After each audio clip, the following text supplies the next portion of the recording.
नमस्कार साथियों, स्वागत है आप सभी का एमर्स क्लासेस में।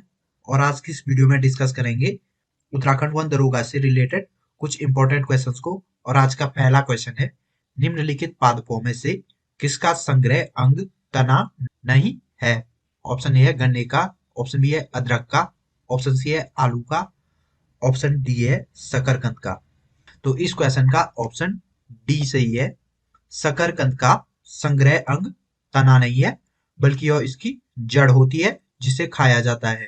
बाकी अन्य तीनों विकल्पों में संग्रह अंग तना होता है। अगला प्रश्न है, एपीफाइट्स वे पौधे होते हैं जो अन्य पौधों पर निर्भर रहते हैं। ऑप्शन ए है भोजन के लिए, ऑप्शन बी है यांत्रिक अवलंब के लिए, ऑप्शन सी है छाया के लिए, ऑप्शन डी है जल के लिए। इस क्वेश्चन का ऑप्शन बी सही है। एपीफाइट्स पौधे दूसरे पौधों पर यांत्रिक अवलंब के लिए निर्भर रहते हैं। अगला प्रश्न है, हम हल्दी उसके पौधे के किस भाग से प्राप्त करते हैं? ऑप्शन ए है तने से, ऑप्शन बी है जड़ से, ऑप्शन सी है पत्तियों से, ऑप्शन डी है फूलों से। इस क्वेश्चन का ऑप्शन ए सही है। हल्दी को उसके तने से प्राप्त किया जाता है, जो कि भूमिगत होता है। अगला प्रश्न है, नाभिक के अलावा कोशिका के किस कोशिकांग से डीएनए प्राप्त होता है?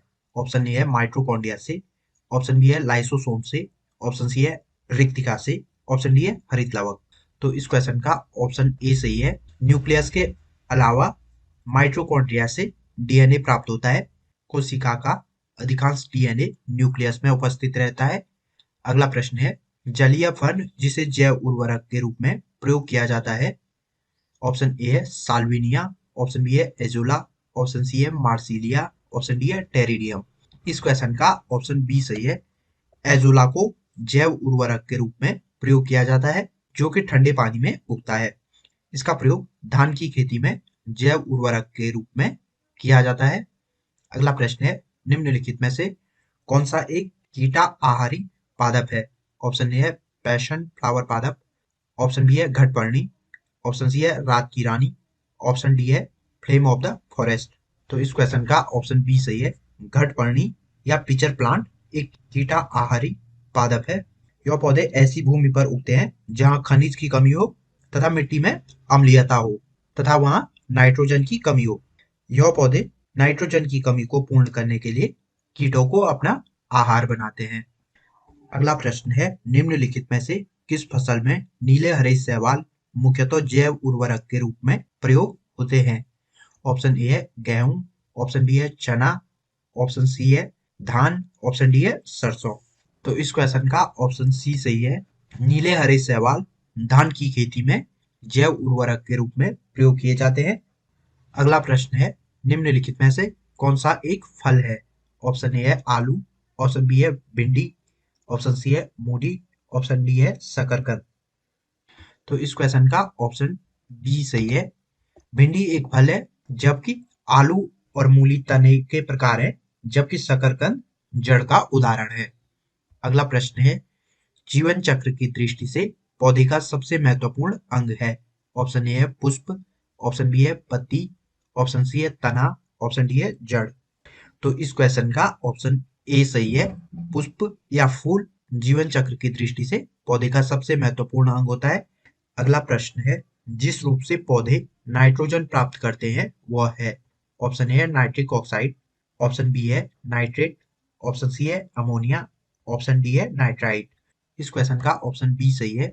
पौधे नाइट्रेट के रूप में नाइट्रोजन को प्राप्त करते हैं तथा नाइट्रोजन पौधों की वृद्धि के लिए अति आवश्यक होता है तथा पौधे इसे मिट्टी से मुख्यतः नाइट्रेट लवण के रूप में प्राप्त करते हैं। अगला प्रश्न है, प्रकाश संश्लेषण में कौन सा प्रकाश सबसे अधिक प्रभावशाली है? ऑप्शन ए है लाल, ऑप्शन बी है नीला, ऑप्शन सी है हरा, ऑप्शन डी है बैंगनी। तो इस क्वेश्चन का ऑप्शन ए सही है। प्रकाश संश्लेषण के लिए लाल प्रकाश सबसे प्रभावशाली होता है, क्योंकि क्लोरोफिल लाल प्रकाश को सबसे ज्यादा ग्रहण करता है। अगला प्रश्न है, निम्नलिखित में से कौन सा एक कवकों और उच्च पादपों की जड़ों के बीच उपयोगी सहचर्य है? ऑप्शन ए है जैव उर्वरक, ऑप्शन बी है प्रवाल मूल, ऑप्शन सी है लाइकेन, ऑप्शन डी है कवक मूल। तो इस क्वेश्चन का ऑप्शन डी सही है। कवक मूल कवकों और उच्च पादपों की जड़ों के बीच उपयोगी सहचर्य है। अगला प्रश्न है, निम्नलिखित में से कौन सा एक पौधों के लिए अनिवार्य सूक्ष्म पोषक तत्व नहीं है? ऑप्शन ए है बोरॉन, ऑप्शन बी है जस्ता, ऑप्शन सी है सोडियम, ऑप्शन डी है ताम्र। तो इस क्वेश्चन का ऑप्शन सी सही है। सोडियम पौधों के लिए अनिवार्य सूक्ष्म तत्वों में शामिल नहीं है। पौधे के लिए अनिवार्य सूक्ष्म तत्वों में लोहा, जिंक, क्लोरीन, मैग्नीज, बोरॉन, तांबा और मोलिब्डेनम शामिल हैं। अगला प्रश्न है, निम्नलिखित में से कौन सा एक तत्व पौधों के विकास के लिए आवश्यक नहीं है? ऑप्शन ए है सोडियम, ऑप्शन बी है पोटेशियम, ऑप्शन सी है कैल्शियम, ऑप्शन डी है मैग्नीशियम। तो इस क्वेश्चन का ऑप्शन ए सही है। सोडियम तत्व पौधे के विकास के लिए आवश्यक नहीं होता है। पौधे के विकास के लिए 16 तत्वों की आवश्यकता होती है, जिसमें से 10 तत्व ज्यादा महत्वपूर्ण होते हैं। Carbon, hydrogen, oxygen, nitrogen, phosphorus, potassium, magnesium, calcium, sulphur आदि। अगला प्रश्न है, प्रकाश संश्लेषण में पौधों द्वारा निम्न में से कौन सी गैस उपयोग की जाती है?